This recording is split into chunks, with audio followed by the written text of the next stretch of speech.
नमस्कार जय जगन्नाथ आपण को बहुत बहुत स्वागत जनाऊँगी आपण प्रिय चैनल रोसे भी ज्योत्सना रे। जदि डेली डेली भावुंट कौन रोसे करेंगे घरे जदि परिवा नहीं तेबे यही रेसिपीटा ट्राए करंतु बुट डाली बरा आलू तरकारी। तेबे देरी न करी चलंतु आरंभ करवा। बहुत अल्प सामग्री लगी थे ये तरकारीटा करने एवं बहुत जल्दी भी एटा हो जाए।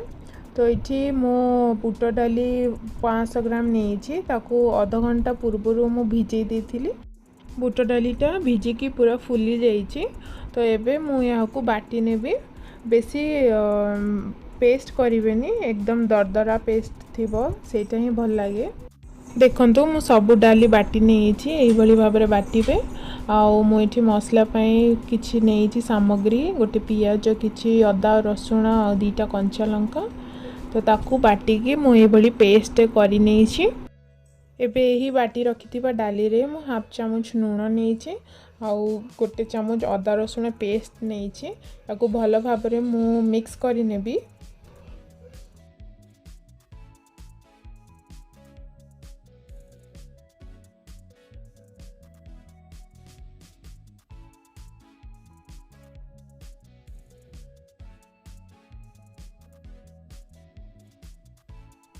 डालीटी को भल भाव में मिक्स कर सारी मु यार छोट छोट पकुड़ी परी छाणी नेबी। तो ये मु गोटे कड़ई रे किछि तेल नहीं। तेलटी मीडियम गरम हो सारा पर मुझे छोट छोट पकुड़ी परी बरा गुड़ी को छाणी नेबी। एहीपरी भाव में मु सबू डालीर पकुड़ी करी नेबी।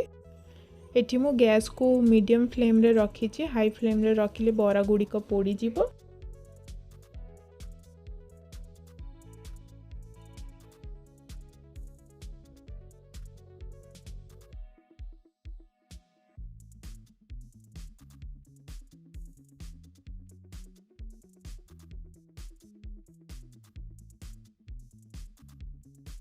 गोटे पट भाजी हो सारा पर एबे मु बरा गुड़ी को ओल्टे देवी।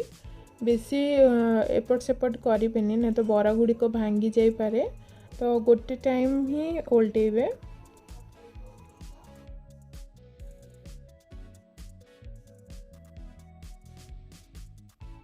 बरा गुड़ी को भाजी हो सारा पर मु या को गोटे प्लेट रे काढ़ी नेबी। बेसी लाल करिकी मु फ्राए करेनि टिके हल्के की भाजी।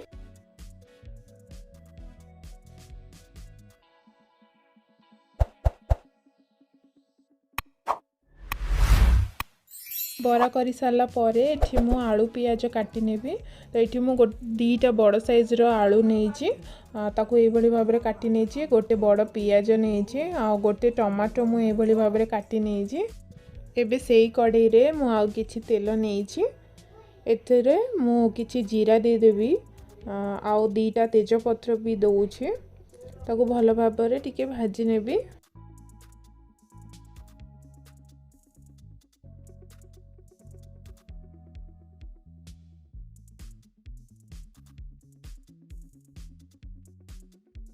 एबे काटी रखिथिबा पियाज मु एठी दे दउछि। पियाज को टिके भाजी नेबी।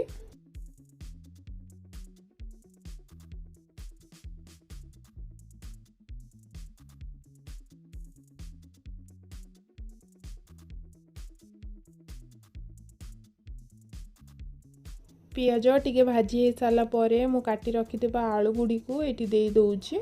देकी पियाज सहित भल भाव में मुझे फ्राए कर नेबी।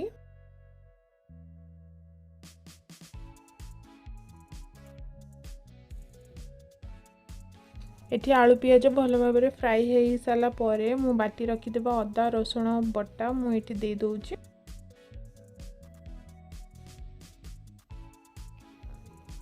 गोटे चामच हल्दी पाउडर,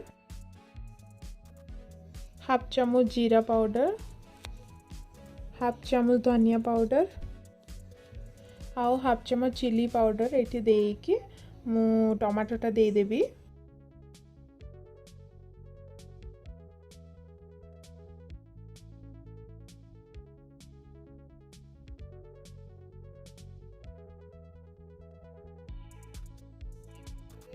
एठी मु किछि पानी ऐड करी। पानी ऐड करी भल भाव में कषि नेबी मसला को। एठी मसलाटी को कषिबा पई 5 रु 10 मिनिट समय मते लागिला। मसलाटी कषिकी एठी मु किछि लूण देदेवी स्वाद अनुसार।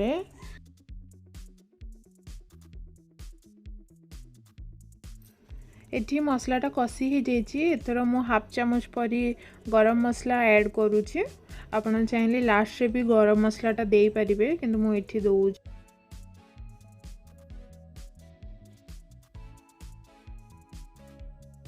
मसला हो सारा पर मु एठी 3 ग्लास परी पानी नौची तरकारी पई।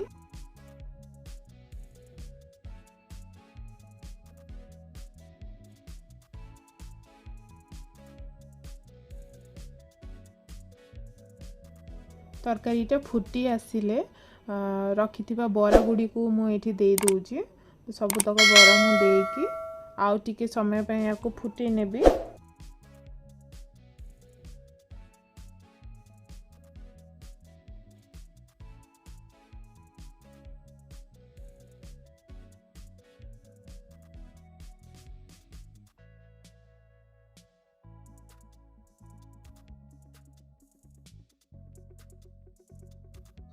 घोड़े की किछि समय पे फुटे सारा पर एठी देखंतु आम तरकारी प्रस्तुत हो जाइए। आलू गुड़ी को भी सीझी जाइए। यह को गरम गरम परिवेषण करंतु रुटी भात जहाँ सहित तो खाइले भी भल लागिबो। एठी मु किछि काटी रखिथिबा धनिया पत्र दे दोची। आजिर ये वीडियोटा आपनको केमिति लागिला आ रेसिपीटा केमिति हेइथिला हमको कमेंट सेक्शन रे मेसेज द्वारा जणेबे।